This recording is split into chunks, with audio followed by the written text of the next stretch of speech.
Now, like in every school, we need to set some rules. And there are a few forbidden words which we cannot use. Number one is comfortable. Comfortable is out. We don't care about comfortable. The whole science of ergonomics, I mean, people who are still doing that, it blows my mind. Of course, this chair has to be not higher than this table. Of course, the sofa has to be comfortable to sit on. Of course, the door should not be lower than the human size. So comfortable, of course it has to be comfortable. Nobody, not a single designer, tries to make something uncomfortable on purpose. So saying that I like this interior or I want my project to be comfortable, like, no, we don't say that. Nice is another word which we don't say. Because nice is just so boring.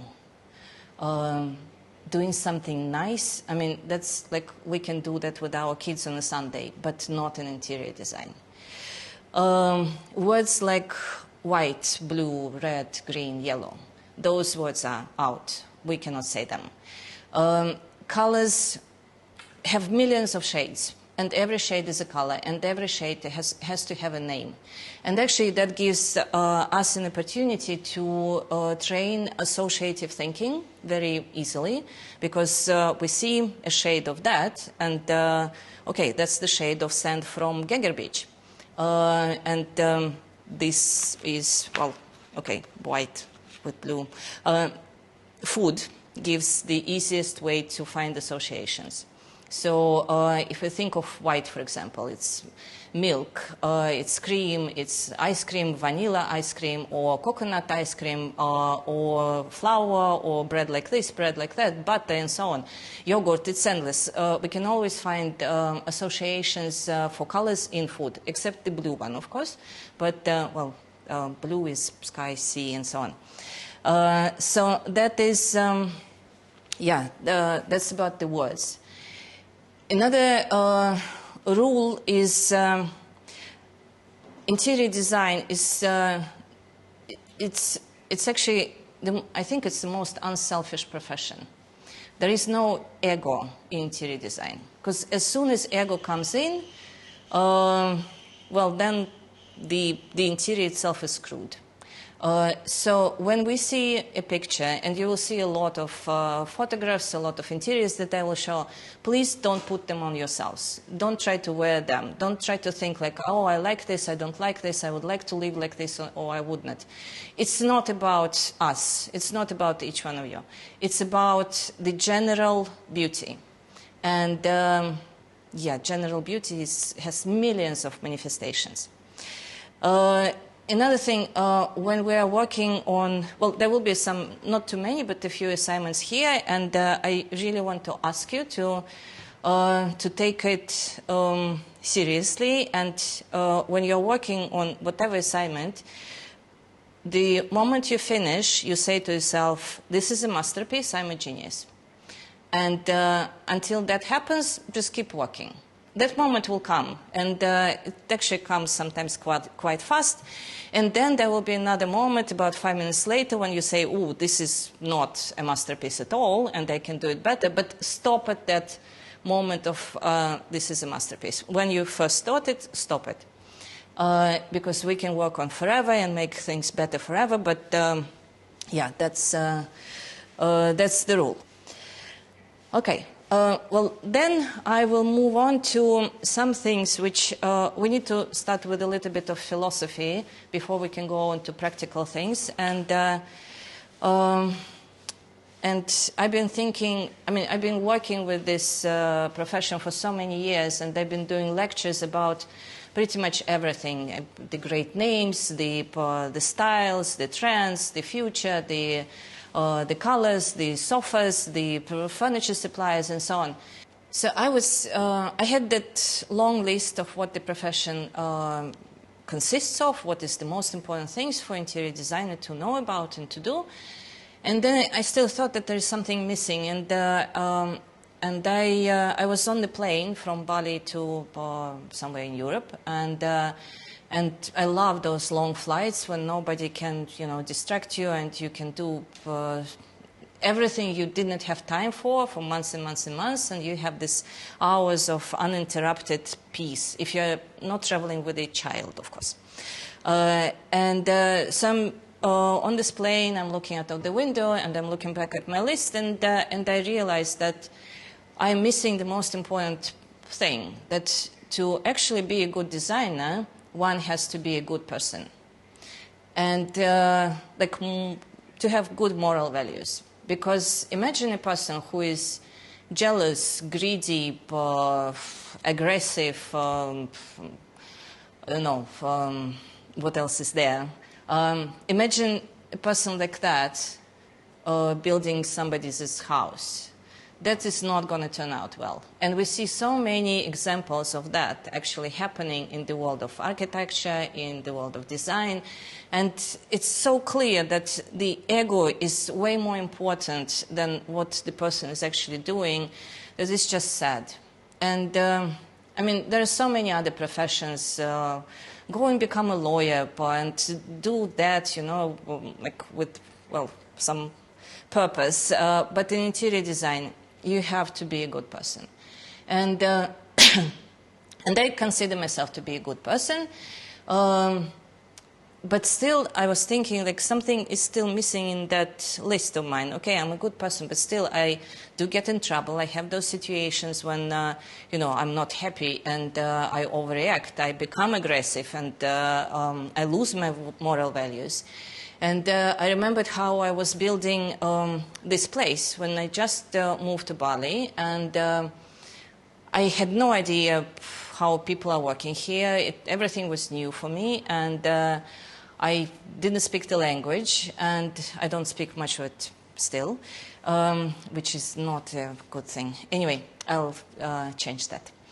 And I was walking around this area, which is quite big, and I'm watching mistakes happening on a daily basis. And I'm getting angry, of course, because there are plans, there are drawings, I talked to the contractor, everything was discussed, but there are mistakes happening on a daily basis. And one day I actually noticed that I'm walking around, there are so many mistakes, I'm so angry that I'm actually looking for a murder weapon. I'm actually thinking to kill somebody. Okay, not literally, but I'm so mad that I could just pick up a rock and, throw it at a person. And then I heard a voice in my head. And that voice was so loud and so clear, like, Veronika, you are building your dream.